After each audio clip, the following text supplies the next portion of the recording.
Prash, so glad to have you here, my friend. I know how much of a fan you are of the show, and it's so great to have you here sitting with me. So as you know, Reinvention Daily, everyone's favorite question, how have you reinvented your business right now? What a beautiful opportunity it is to be here with you. It's a privilege to be here. I've seen so many of your shows, and the episodes always resonate in one particular common way. They always bring people's heart. They always bring people's message and story there. So let me give you the short version. I'm a corporate guy, immigrant to the UK, came here in 1971 when I was a little kid. Grew up here in London, faced bullying, racism, poverty, all kinds of things. Fought my way up through debt and poverty and death in my family to build a career in the city. And I thought I had it made. I thought, this is great. I'm earning a decent salary. I worked with some of the well-known international investment banks, and I was climbing up the corporate ladder, and I thought life was cushy. Got married in the early 20s, then realized that wasn't for me. And then gradually just ascended and put my consciousness, my resource, everything into my career. And I started to feel worse with my health, with my state of mental health and well-being, the pressure, the demands, the pressure to keep up with those other people, and the demands of the roles that I was doing to perform at that level really started to take a big toll on my health. And I realized when I looked around, I wasn't the only one. I looked around, there's a lot of people who were suffering.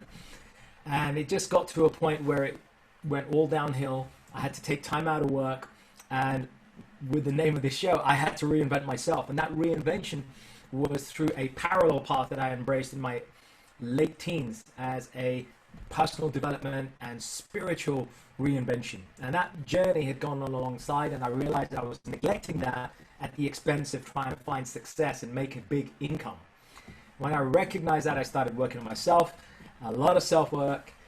Fast forward a number of years, my health was back on track. I found well-being and the discovery of these 5 areas of well-being that are so important to our personal and professional health.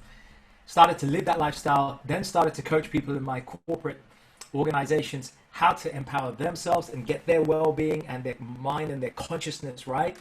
And then it was just a matter of time when I decided I'm going to trade in this income to make a bigger impact in the world. Hence my reinvention happened. And ever since, I've been running this coaching and training consultancy to help people to reinvent and reignite their health, their well-being, because that's the number one thing in my books before any other kind of material success. It's your health and mental state and your spiritual state. Wow, that is the reason why Reinvention Daily exists, and the way that you've expressed that, Prash, that is perfect. That is a story of reinvention, and that is one that will move so many people. I love that. And again, I'm a big fan of you, and I love all the stuff you do every day, and you embrace that word, that powerful word, reinvention. And it leads me to my next question, Prash. What's the new conversation that you want to start as we move forward? My new conversation is this message to everyone who's watching this. The number one most important key to success and the number one investment that you can make in your business or in your life is you. You, that's right, you, because you are the source of all your investments, your business success, your personal success, your relationships, your well-being, where you travel. It all boils down to you.